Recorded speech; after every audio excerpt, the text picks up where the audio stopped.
Have you ever heard about the case of Carol Rosenbaum out of Austin, Texas? Now, this story hits a little too close to home because, regretfully, the murderer in this case is my mother's first cousin. Carol Kisman Rosenbaum was just 26 years old when, on March 7th, 1981, she was brutally murdered by being bound and drowned in a mop bucket at the Okie Dokie nightclub where she was the bookkeeper by the night manager, Stephen Payne.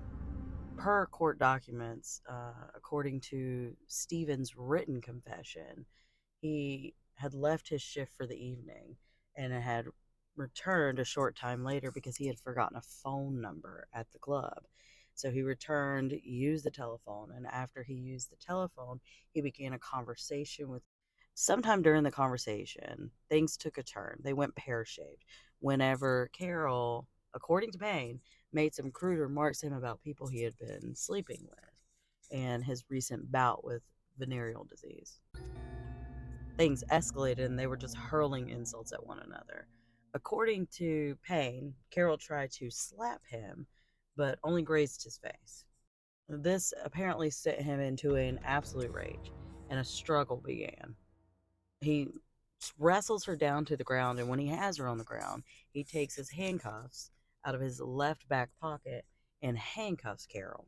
According to him, while she's handcuffed there on the ground, she's still hurling insults, cussing, kicking, spitting, you name it. She was fighting. And good for her.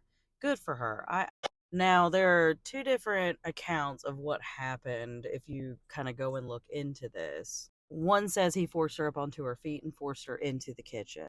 Another one says he left her where she was because she struggled and got away from him, ran off, slipped and fell and hit her chin, and lay there crying. Either way, he went into the kitchen, either with or without her, saw a mop bucket there, and according to his confession, thought to himself, I can make her say she's sorry to me. I can make her regret everything she said and make her take it all back. At this time, he begins to fill up the mop bucket. He returns with the mop bucket filled up and grabs her by the head and says, say that you're sorry. And instead of saying she was sorry, she fought and she cussed and she told him that she was going to get somebody to whoop his ass and that she would make him sorry he was ever born. So he began dunking her head in the bucket over and over and over again. Now, according to Payne in his confession, he said, I was in such a rage, but I didn't want to hurt anybody. But he chose to fill up the mop bucket anyway. So, now during the trial, Stephen recanted his confession.